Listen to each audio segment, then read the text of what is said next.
suara orang berbaris dan memang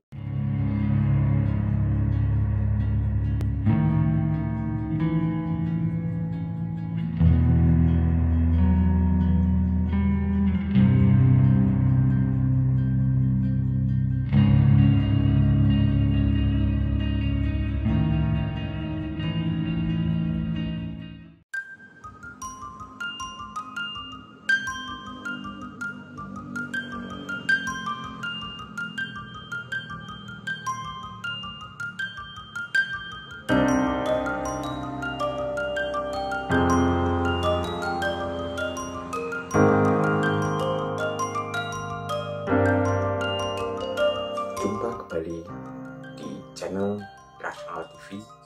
Pada kesempatan hari ini kita akan membahas sebuah patriotisme nasionalisme yang terjadi di kota Yogyakarta, tepatnya di area Kota Baru.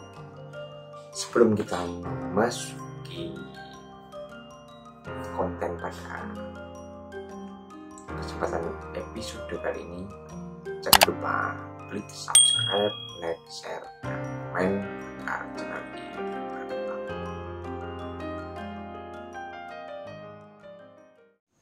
Setelah proklamasi kemerdekaan Republik Indonesia, badan-badan perjuangan terbentuk di daerah melawan tentara Jepang maupun sekutu yang saat itu masih bercokol. Dan salah satu bentrokan yang cukup heboh pada saat itu berada di daerah Kota Baru, Yogyakarta, tepatnya pada tanggal 7 Oktober 1945. Sebelumnya, yaitu 2 hari sebelum tanggal 7 Oktober 1945, para pejuang Republik Indonesia telah merebut gedung Cokan Kantai dan dijadikan sebagai kantor Komite Nasional Indonesia atau KNI. Gedung Cokan Kantai ini sekarang dikenal dengan nama Gedung Nasional atau Gedung Agung.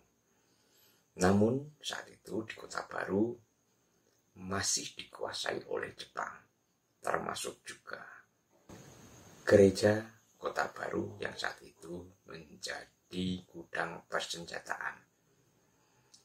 Sementara gereja HKBP, saat ini HKBP, saat itu menjadi penjara untuk orang-orang Belanda, terutama wanita. Saat itu terjadi perundingan antara pihak Jepang dengan pihak kita, yaitu pihak pejuang, melakukan sebuah negosiasi. Saat itu terjadi perundingan antara KNI, yaitu dari pihak Indonesia, dengan Angkatan Pertahanan Jepang. Sebenarnya ingin merebut kawasan Kota Baru karena saat itu memang banyak tempat-tempat yang memang dikuasai oleh Jepang. Dan sekolah yang saat ini menjadi sekolah favorit juga dikuasai oleh Jepang. Sementara sekolahan yang ada di sebelah barat juga merupakan markas dan juga akademi militer oleh Jepang. Dan saat itu pada 6 Oktober terjadi perundingan. Jadi perundingannya pada 6 Oktober pada jam 8 malam. Dan rakyat beserta pemuda, ada juga tentara pelajar mengepung markas Jepang di Kota Baru. Bahkan kampung-kampung juga melakukan persiapan untuk penyerangan. Dan pada malam harinya, tepatnya menjelang pagi pukul 3 waktu Indonesia Barat, tepatnya pada tanggal 7 Oktober 1945 terjadi atau terdengar dentuman dari granat yang menandakan aliran listrik pagar berduri yang mengelilingi markas Jepang sudah dibuka, dan akhirnya terjadilah penyerbuan ke dalam markas Jepang saat itu. Tapi kita tidak akan membahas lebihnya karena kemungkinan banyak channel-channel yang membahas sejarah ini akan membahas secara lebih dalam lagi. Tapi di Irrational TV kita akan membahas hal-hal yang irasional. Sekarang bisa dibayangkan bagaimana bangsa Indonesia saat itu memiliki semangat yang begitu tinggi, padahal untuk peralatan perang seadanya. Sedangkan Jepang saat itu memiliki persediaan bahkan amunisi lengkap. Begitu juga senjatanya juga lebih canggih daripada kita. Saat itu kita hanya menggunakan beberapa pemuda saya mencoba melakukan sebuah terawangan ke masa lalu, karena kemarin saya datang ke tempat itu kebanyakan mereka memakai bambu runcing. Memang laskar-laskar dari Indonesia saya lihat beberapa memakai senjata api. Nah, ini ketika ada tembakan atau mengenai Jepang, kemudian pemuda-pemuda ini lari menyerbu tentara Jepang yang mulai tumbang, dan jika belum mati, ini yang cukup mengerikan ya saya lihat. Jadi tentara Jepang ini seperti dimasa atau dikeroyok, ditusuk-tusuk dengan, ada yang membawa keris, ada yang membawa parang, ada juga yang memakai bambu runcing untuk menusuk-nusuk.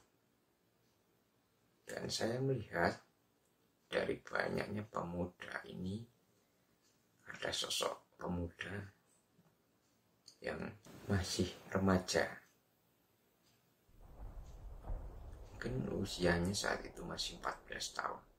Dan dia bergabung untuk melakukan penyerbuan, bergabung dengan KNI atau Komite Nasional Indonesia.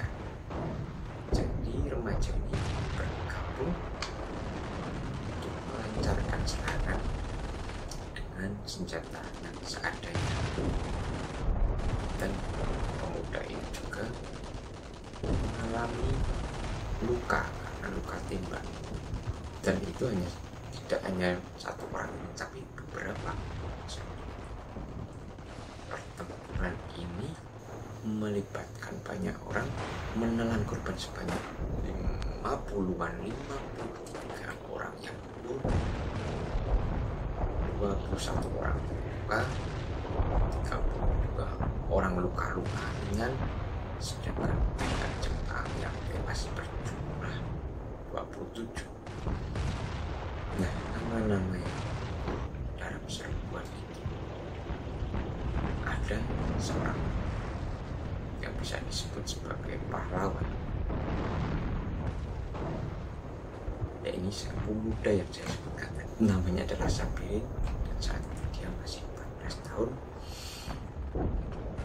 Dia tertembak di daerah dada, sempat dilarikan atau ditolong, namun nyawanya tidak tertolong lagi. Itu yang bisa saya tangkap dari peristiwa penyerbuan di Kota Baru. Dan saat itu Jepang juga tidak begitu saja menyerah. Mereka juga menggempur pertahanan dari pejuang Indonesia. Namun entah apa yang membuat semangat dari pejuang Indonesia, kemungkinan juga karena sugesti ya, dan semangat mereka, akhirnya Jepang mulai kewalahan. Dan akhirnya pejuang Indonesia ini berhasil mengibarkan bendera merah putih. Dan banyak beberapa pasukan dilucuti senjatanya. Dan seperti itu. Dan saya melihat ada sebuah sekolah yang sekarang sekolah, tapi saat itu menjadi markas militer. Di sana adalah tempat markas Jepang dan juga tempat untuk menyiksa tawanan. Karena saya melihat beberapa tawanan yang disiksa, dipukuli, terutama orang-orang pribumi, dan ada juga orang-orang Belanda dipukuli, ditusuk, dan ada juga yang dipenggal, tepatnya di tengah sekolahan tersebut. Kalau sekarang di tengah, di dekat sebuah pohon yang besar. Dan jika di tempat itu terdengar suara orang berbaris, dan memang tempat di sebelah pohon itu dulu adalah tempat upacara orang-orang Jepang. Nah, apa yang kita petik dari peristiwa patriotisme dari perebutan markas di Kota Baru ini? Bagaimana seorang yang masih bisa dikatakan remaja memiliki semangat begitu hebat, sedangkan pada saat ini kita juga sedang dirundung sebuah masalah, yaitu pandemi karena adanya virus. Namun kita masih sering menyalahkan satu sama lain. Kita masih tidak mau menuruti anjuran pemerintah untuk vaksin, padahal itu adalah jalan keluar, seperti yang dilakukan oleh pemuda-pemuda dan juga pejuang untuk merebut Kota Baru. Mereka memiliki satu misi yang sama, satu visi yang sama, yaitu kemerdekaan. Yakni itu yang tidak kita miliki pada saat ini.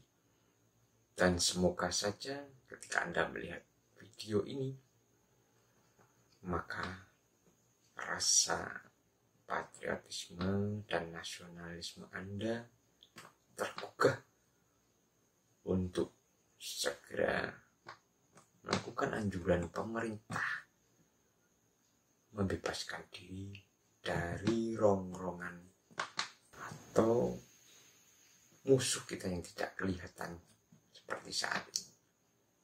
Oke, sampai di sini dulu video saat ini. Jangan lupa subscribe, like, share, dan komen agar channel ini lebih berkembang. Perbedaan membuat kita kuat. Selama kita selalu bersatu, hambatan akan menjadi tantangan yang bisa kita taklukkan. Bersatu untuk Indonesia, Dirgahayu ke-76 Indonesiaku, merdeka.